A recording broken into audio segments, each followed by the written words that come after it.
Hello ladies and gentlemen, welcome to my channel. If it is your first time on this channel, welcome.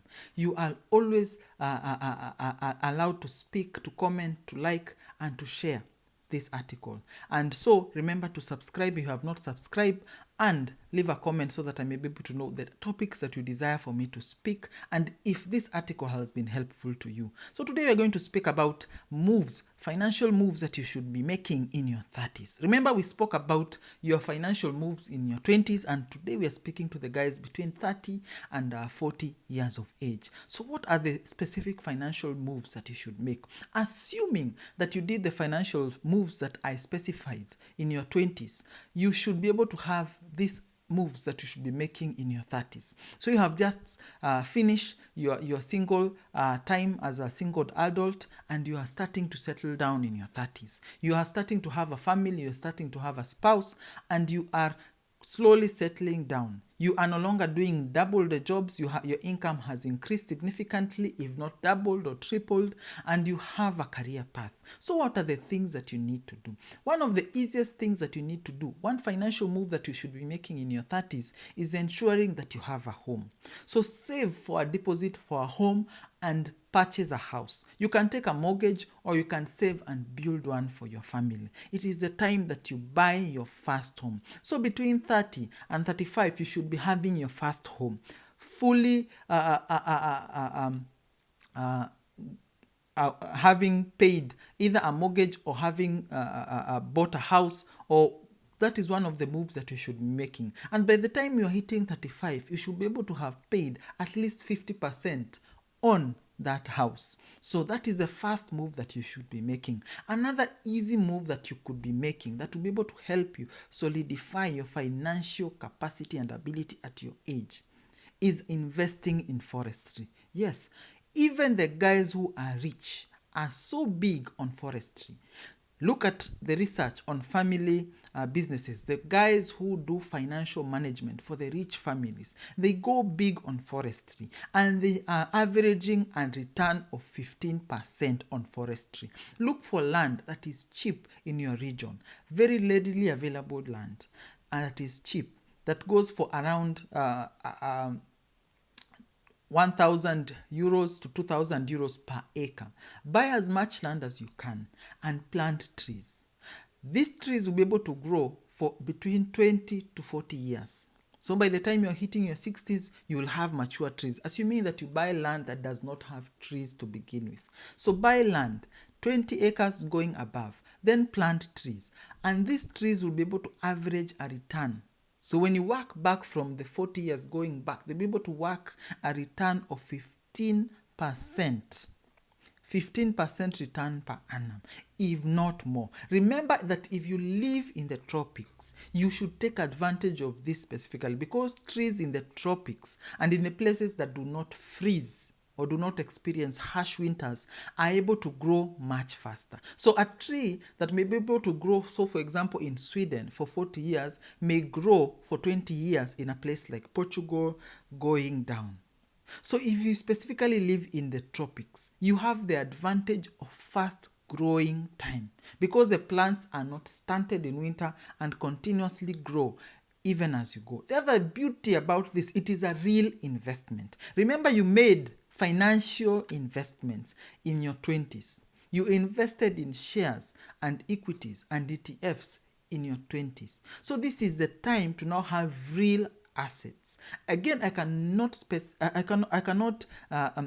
press enough the need for you to have real assets. Remember, real assets are like land and property and forestry. These are items that are fixed in nature and are not affected by inflation. Their value is consistently above the inflation price.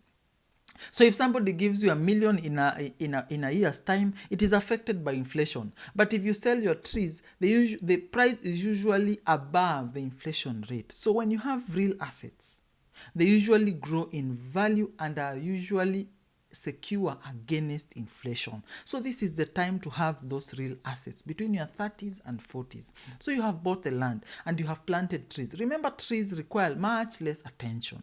You could choose to plant trees for timber or for fruits, depending on your availability to take care of them and to do the specific things that you need to do at specific times. Remember, for timber, you are required to have less effort, to put less effort in taking care of the trees. For fruit trees, it is again different. So depending on your ability and availability, choose either fruits or timber. For timber, you are able to get your investment after the number of years that the tree has matured. So do your research. Get to know which trees you need to plant in your area, which trees mature in specific times. If you desire to be able to get your investment back in 20 years and profits in 20 years or 30 years, determine how much, how long they take and your investment beforehand. Usually, the people who invest in forestry are able to return very good returns, specifically because they invest little time, they buy cheap land, and the trees are increasing in value every time. Remember, if you choose to liquidate that land, you are able to get better value because you have assets that are growing. So, ladies and gentlemen, make that move in your financial well-being in your 30s, and you'll be able to see your fruits in your 60s. Remember also, you are trying to grow your generational wealth. The easiest ways to grow generational wealth is to have a home, have rental property, and to have forestry or land investment.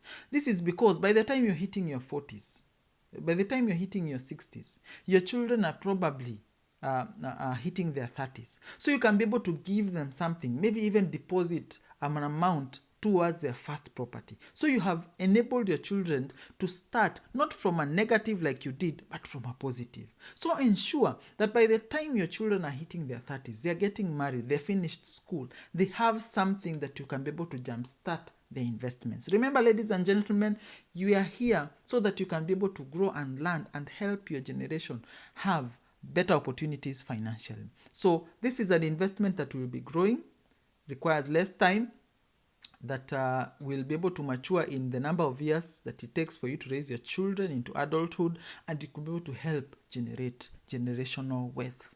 And this is something that the guys who have a lot of money are doing. So why not you? It is done in London, it is done in Frankfurt, and they're investing in forestry even outside Europe. So do this and you'll be able to generate wealth for you and your family. So this is the time that you solidify your financial well-being of your family.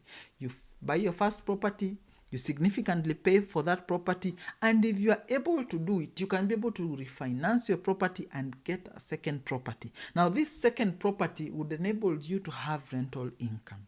So depending on where it is, you can be able to get a duplex, you move into one and rent out the other, or do Airbnb, or do something with that property.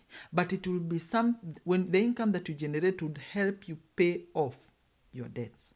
Remember, ladies and gentlemen, the plan is by the time you're hitting your 40s, you have a fully paid up house and you have a significantly paid up rental property, if not 3 or 4.